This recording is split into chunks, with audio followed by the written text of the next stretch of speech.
नदियां, समुद्र, बारिश, रेगिस्तान, मोटी हवा और जमीन पर बिखरे हुए गोल गोल पत्थर। देखो, ये इमेज धरती की नहीं बल्कि एक ऐसी दुनिया की है जो हमसे 1 अरब 40 करोड़ किलोमीटर दूर है।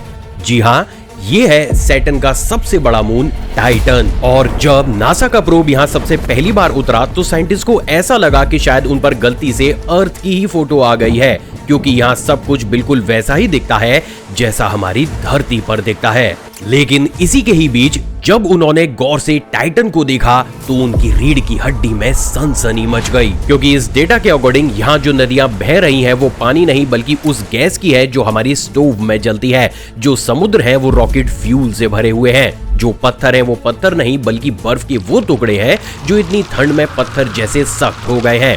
जो बारिश यहाँ होती है वो पानी की नहीं बल्कि मीथेन की है। और जो रेगिस्तान है उसकी रेत उस केमिकल से बनी हुई है जो आसमान से गिरा है। तो हाय गाइस, मैं हूं आकाश और आज की इस वीडियो में हम ये देखेंगे कि जब नासा के प्रोब ने टाइटन के अंदर झांक कर देखा तो उसे वहां पर ऐसा क्या दिखा जिसे आज तक भी यकीन कर पाना नामुमकिन सा लगता है। इसके साथ ही हम ये भी जानेंगे कि पृथ्वी की तरह दिखने वाले इस मून पर क्या वास्तव में हमारी दुनिया की तरह ही लाइफ पॉसिबल है या नहीं।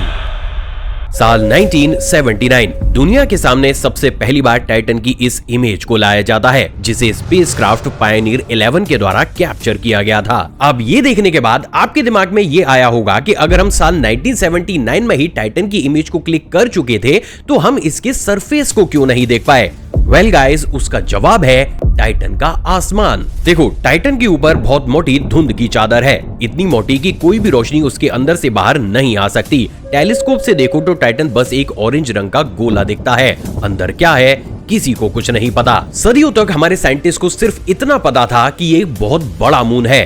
कितना बड़ा? मरकरी प्लेनेट से भी बड़ा। मगर इसके एक्चुअल सरफेस पर क्या है ये किसी को भी नहीं पता था। कुछ साइंटिस्ट कहते थे कि नीचे सिर्फ बर्फ होगी, कुछ कहते थे कि शायद एक बड़ा समुद्र होगा, मगर कोई कंफर्म नहीं कर सकता था कि इसके नीचे क्या है, क्योंकि उस धुंध के अंदर झांकने का कोई तरीका नहीं था जब तक स्पेसक्राफ्ट वहां जाकर अंदर ना झांके। और यही काम करके दिखाया कैसनी हाइगन्स मिशन ने। देखो, ये एक जॉइंट मिशन था, नासा, यूरोपियन स्पेस एजेंसी और इटालियन स्पेस एजेंसी का। प्लान ये था कि कैसिनी नाम का एक स्पेसक्राफ्ट सैटर्न का चक्कर लगाएगा। इसी स्पेसक्राफ्ट के अंदर एक छोटा सा प्रोब भी रखा गया, नाम था हाइगन्स। ये प्रोब कैसिनी से अलग होकर टाइटन के आसमान में घुसेगा, उस धुंध के अंदर उतरेगा और नीचे जाकर फोटोज लेगा। साल 1997 में इसे लॉन्च किया गया और सैटर्न तक पहुंचने में इसे 7 साल लगे। साल 2004 में कैसिनी सैटर्न के ऑर्बिट में पहुंचा और जनवरी 2005 में वो दिन आया जिसका सब इंतजार कर रहे थे। हाइगन्स प्रोब कैसिनी से अलग होकर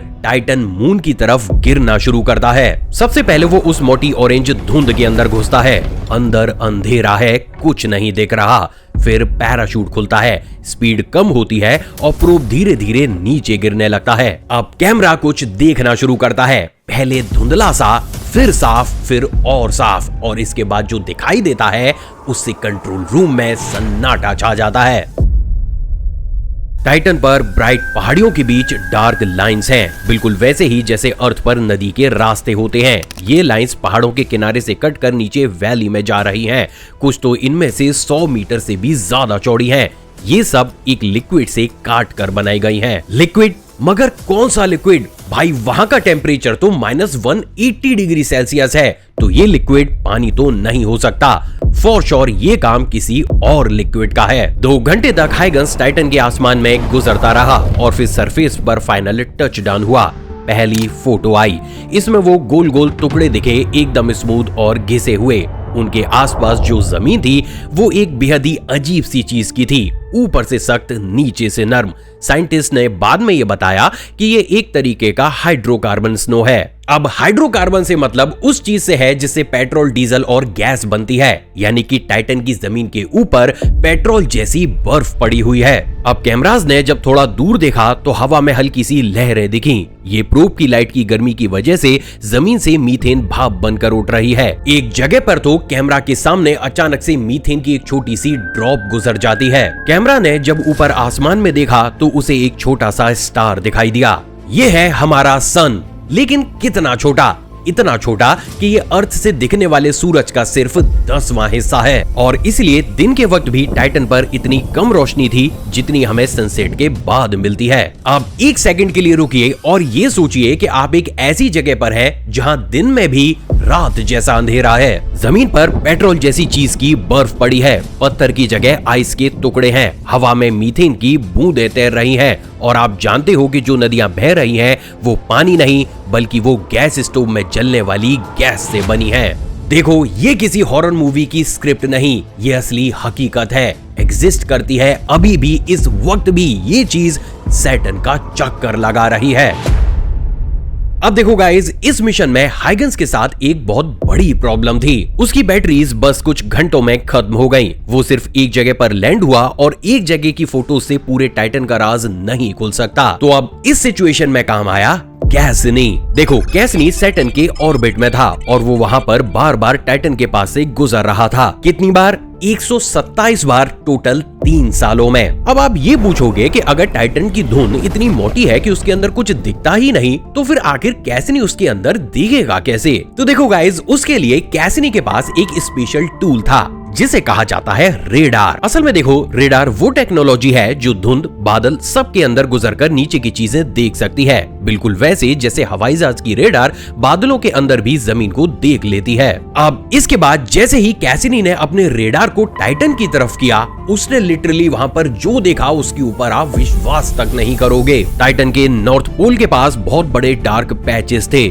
स्मूथ फ्लैट, बिल्कुल वैसे जैसे कोई तालाब या फिर झील होती है। लेकिन उन तालाबों में वास्तव में कोई लिक्विड है या फिर ये सिर्फ बर्फ है, देखो ये कंफर्म करना बहुत जरूरी था और ये कंफर्मेशन हमारे सामने आया 2009 में। असल में 2009 में कैसिनी के कैमरा ने एक फोटो ली जिसमें सूरज की रोशनी टाइटन के नॉर्दर्न सी के सरफेस से रिफ्लेक्ट हो रही थी, बिल्कुल वैसे जैसे अर्थ पर किसी झील पर सूरज चमकता है। इसे साइंटिस्ट सन ग्लिंट कहते हैं। अब इस चमक को जब एनालाइज किया गया तो ये कंफर्म हुआ कि वो डार्क पैचेस पानी के नहीं बल्कि लिक्विड मीथेन और ईथेन के थे। मतलब टाइटन के ऊपर वो गैस स्टोव वाली गैस की सिर्फ नदियां ही नहीं बल्कि पूरा का पूरा एक समुद्र मौजूद है। और ये वो पहली बार था जब इंसानों को ये पता चला कि अर्थ के अलावा भी लिक्विड सरफेस पर कहीं पड़ा हुआ है। और ये प्रैक्टिकली कोई छोटे मोटे तालाब नहीं थे।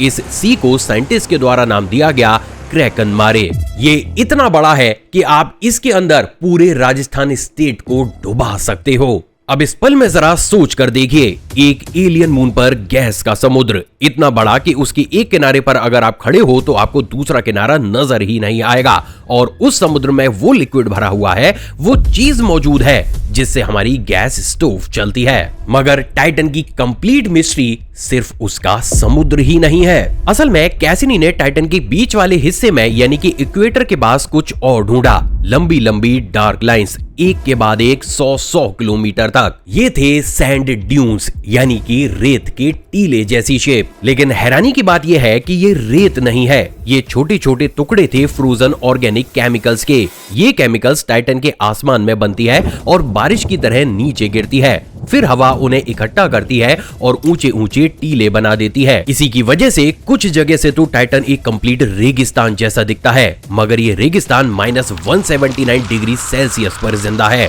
और वहाँ की रेत प्रैक्टिकली सिर्फ एक केमिकल की है। अब इस पॉइंट पर एक बार पूरी पिक्चर को अपने दिमाग में घुमाइए। एक ऐसी दुनिया जहाँ नदियां बहती है मगर पानी की नहीं, गैस की, जहाँ समुद्र है मगर पानी के नहीं बल्कि फ्यूल के, जहाँ रेगिस्तान है मगर रेत के नहीं बल्कि केमिकल्स के, जहाँ पत्थर है मगर पत्थर के नहीं बल्कि बर्फ के, जहाँ बारिश होती है मगर पानी की नहीं, मीथेन की। प्रैक्टिकली यहाँ पर हर एक चीज अर्थ के जैसी दिखती है मगर गलत चीज की बनी हुई है। ये ठीक ऐसा ही है जैसे किसी ने हमारी दुनिया की नकली कॉपी बनाई हो और सब मटेरियल्स आपस में बदल दिए हो, और यही चीज टाइटन को डरावना बनाती है। देखो, ये एलियन नहीं लगता, ये जाना पहचाना लगता है, मगर कुछ तो गलत है, कुछ बहुत गलत। अब देखो गाइस, बात अगर टाइटन के आसमान की जाए तो टाइटन का आसमान इसको और मिस्टीरियस बनाता है। देखो, ज्यादातर मून के पास हवा नहीं होती, टाइटन के पास है और वो भी हमारी अर्थ से मोटी। मतलब अगर आप टाइटन पर खड़े हो तो हवा का प्रेशर अर्थ से भी ज्यादा होगा। ये हवा मोस्टली नाइट्रोजन है, वही गैस जो हमारी हवा में सबसे ज्यादा पाई जाती है। मगर सरप्राइजिंगली इसमें थोड़ी सी मात्रा में मीथेन भी है। मीथेन असल में वो गैस होती है जो लाइफ की प्रेजेंस के बाद बनती है। अब जब सूरज की रोशनी इन गैसेस पर पड़ती है तो एक केमिकल रिएक्शन शुरू होता है, मॉलिक्यूल्स टूटते हैं, नए बनते हैं और एक मोटी ऑरेंज धुंध बन जाती है। यही वो धुंध है जिस वजह से टाइटन बाहर से बस एक ऑरेंज गोला नजर आता है। लेकिन यहाँ पर एक क्रीपी बात भी है। कैसिनी के डेटा से ये पता चला कि टाइटन के आसमान की हवा जमीन के मुकाबले बहुत तेजी से चलती है। मगर कितनी तेज? देखो, टाइटन को अपनी जगह पर एक कंप्लीट चक्कर लगाने में 16 दिन लगते हैं, मगर उसकी ये हवा सिर्फ एक दिन में ही पूरा चक्कर लगा लेती है। मतलब हवा जमीन से 16 गुना ज्यादा तेज घूम रही है। साल 2025 में साइंटिस्ट ने एक और अजीब चीज ढूंढी। टाइटन का आसमान सीधा नहीं घूमता, ये एक लट्टू की तरह हिलता डुलता है और ये हिलना मौसम के साथ बदलता है। कोई नहीं जानता कि ऐसा क्यों हो रहा है, लेकिन एक फ्रोजन मून का आसमान अपने ही एक अलग रूल्स बना रहा है। अब देखो गाइस, आगे बढ़ने से पहले यहाँ पर एक और डिस्कवरी की बात करना बहुत जरूरी है, वरना आगे की पूरी साइंटिफिक एक्सप्लेनेशन आप नहीं समझ पाओगे। देखो, 2022 में जेम्स वेब स्पेस टेलीस्कोप ने टाइटन के आसमान में एक खास मॉलिक्यूल ढूंढा। नाम था मिथाइल रेडिकल। ये बेसिकली ऐसी चीज होती है जो बनती है और इसकी मॉलिक्यूल्स तुरंत टूटकर फिर से एक नई चीज बना देते हैं। कहने का मतलब ये है कि ये रिएक्शन बहुत अनस्टेबल होती है। पहले साइंटिस्ट को सिर्फ टाइटन की धुंध दिखाई देती थी, यानी कि फाइनल प्रोडक्ट, लेकिन अब उन्हें उसके आसमान में वो रिएक्शन भी दिखाई दे रही है जो असल में इस धुंध को बनाती है। मतलब सिंपल लैंग्वेज में, इस वक्त भी टाइटन अपने आसमान में नए नए तरीके के ऐसे केमिकल्स बना रहा है जिसकी एक्सप्लेनेशन हमारी साइंस के पास भी नहीं है। जिससे ये बात क्लियर होती है कि ये कोई डेड जगह नहीं है, यहाँ केमिस्ट्री जिंदा है। और यही बात एक सवाल को भी खड़ा करती है कि क्या फिर ये केमिस्ट्री आगे बढ़कर लाइफ को भी टाइटन के ऊपर बना सकती है? देखो, ये सवाल इसलिए भी इम्पोर्टेंट है क्योंकि टाइटन के ऊपर हर जगह ऑर्गेनिक मटेरियल पड़ा है। ऑर्गेनिक मटेरियल से मतलब वो चीजें जिनसे जिंदगी बनती है। कार्बन और नाइट्रोजन ये टाइटन के आसमान में है, धुंध में है, रेगिस्तान में है और समुद्र में भी है। जुलाई 2025 में नासा की एक स्टडी ने ये दिखाया कि टाइटन की मीथेन के समुद्रों के मॉलिक्यूल्स अपने आप छोटे छोटे बबल्स जैसी शेप भी बनाते हैं। इन शेप्स का एक आउटर साइड और एक इनर साइड भी होती है। ये ठीक ऐसा ही है जैसे हमारे शरीर के अंदर सेल्स होते हैं, मगर टाइटन पर ये सेल्स नहीं है, ये जिंदगी नहीं है। ये वो पहला स्टेप है जहां से केमिकल्स ऑर्गेनाइज होना शुरू होते हैं, और ऑर्गेनाइज होना वो चीज है जो केमिकल्स को जिंदगी की तरफ ले जाती है। अक्टूबर 2025 में एक और डिस्कवरी आई। टाइटन के सरफेस पर पोलर और नॉन पोलर ऐसी चीजें भी मिक्स हो रही हैं जो साइंस के रूल्स के हिसाब से कभी मिक्स ही नहीं होनी चाहिए थी। मतलब सिंपल लैंग्वेज में, टाइटन पर लाइफ सिर्फ इनिशियल फॉर्म में ही नहीं बढ़ रही, बल्कि वहां पर साइंस एक ऐसी डायरेक्शन में चल रही है जो हमारी टेक्स्ट बुक से कंप्लीटली डिफरेंट है। मगर अब अंदर की बात, जो शायद इस पूरी कहानी का सबसे बड़ा ट्विस्ट है। देखो, सालों तक साइंटिस्ट ये मानते थे कि टाइटन की बर्फ की जमीन के नीचे कुछ बहुत बड़ा पानी का समुद्र छिपा है। 2008 में कैसिनी के डेटा ने ये दिखाया कि जब सैटर्न की ग्रेविटी टाइटन को खींचती है तो वो टाइटन बहुत बुरी तरीके से दब जाता है, इतना कि उसके अंदर लिक्विड होना चाहिए। इसे ऐसे समझिए कि जब आप एक पानी से भरे हुए गुब्बारे को दबाते हैं तो वो आसानी से दब जाता है, लेकिन जब आप एक क्रिकेट बॉल को दबाते हैं तो वो बिल्कुल भी नहीं दबती। अब क्योंकि टाइटन एक गुब्बारे के जैसा दब जाता है तो इससे ये पॉसिबिलिटी है कि उसके अंदर पानी है। लेकिन दिसंबर 2025 में नासा की एक नई स्टडी ने सब कुछ बदल कर रख दिया। असल में इस बार उन्होंने वही पुराना डेटा चेक किया, लेकिन नई टेक्नोलॉजी के साथ। इंटरेस्टिंगली इस बार उन्हें ये पता चला कि अंदर शायद कोई बड़ा समुद्र नहीं है, बल्कि वहां पर बर्फ की लेयर है और नीचे एक गदला सा स्लशी मिक्सचर है, जिसके नीचे कोर के पास छोटे छोटे पानी के पॉकेट्स हैं, कुछ तो 20 डिग्री सेल्सियस तक गर्म। अब देखो, ये एक बहुत बड़े समुद्र के कंपैरिजन में काफी ज्यादा अलग सी टाइटन की इमेज थी जो हमारे साइंटिस्ट के सामने आई। मगर देखो, ये बात भी सच है कि इन गर्म पैकेट्स के अंदर पानी घूम रहा है। मतलब जिंदगी के चांस खत्म नहीं हुए हैं, बस जगह बदल गई है। बड़े समुद्र की जगह अब छिपे हुए पैकेट्स में जिंदगी हो सकती है। हालांकि देखो, साइंटिस्ट आज की डेट में भी इस चीज के ऊपर लड़ रहे हैं। एक लॉबी ये मानती है कि पुरानी थ्योरी ही सही है, जिसमें टाइटन के ऊपर समुद्र है और उसमें लाइफ होने के चांसेस हैं।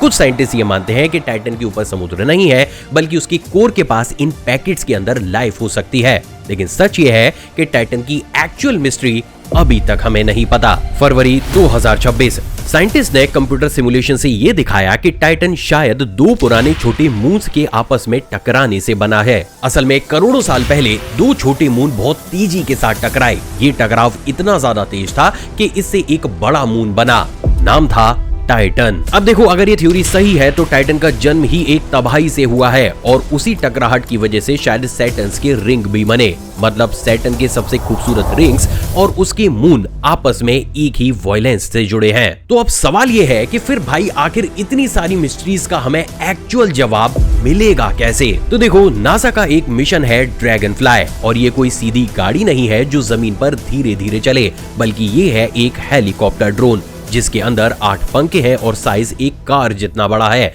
इसे प्रैक्टिकली टाइटन के ऊपर न्यूक्लियर पावर का इस्तेमाल करके चलाया जाएगा। बट वेट भाई, टाइटन के ऊपर एक हेलीकॉप्टर उड़ेगा कैसे? तो देखो, बात यह है कि टाइटन की हवा बहुत मोटी है और ग्रेविटी बहुत कम। इन दोनों की वजह से वहां उड़ान भरना अर्थ के कंपैरिजन में 38 गुना आसान है। ड्रैगन फ्लाई एक जगह उतरेगी, जमीन के सैंपल लेगी, उसके अंदर टेस्ट करेगी और फिर उड़कर कई किलोमीटर दूर जाकर नई जगह पर चली जाएगी। ऐसा पहले कभी किसी ने किसी दूसरी दुनिया पर नहीं किया है। मार्च 2026 में ड्रैगन फ्लाई का बनना ऑफिशियली शुरू हो चुका है। अमेरिका की जॉन्स हॉपकिंस लैब में इसकी असेंबली चल रही है। इसका दिमाग इलेक्ट्रॉनिक्स मॉड्यूल कनेक्ट हो चुका है और पहले टेस्ट पास कर चुका है। इसके ऊपर बनने वाला खोल यानी कि एरोशेल अलग जगह बन रहा है। वो मशीन जो टाइटन की जमीन से केमिकल्स पहचानेगी यानी कि मास स्पेक्ट्रोमीटर, वो भी बनकर तैयार हो चुका है। इसका लॉन्च होगा जुलाई 2028 में और इसको लॉन्च किया जाएगा स्पेस एक्स के फैल्कन हैवी रॉकेट से और ये टाइटन पर पहुंचेगी 2034 में, मतलब आज से 8 साल के बाद।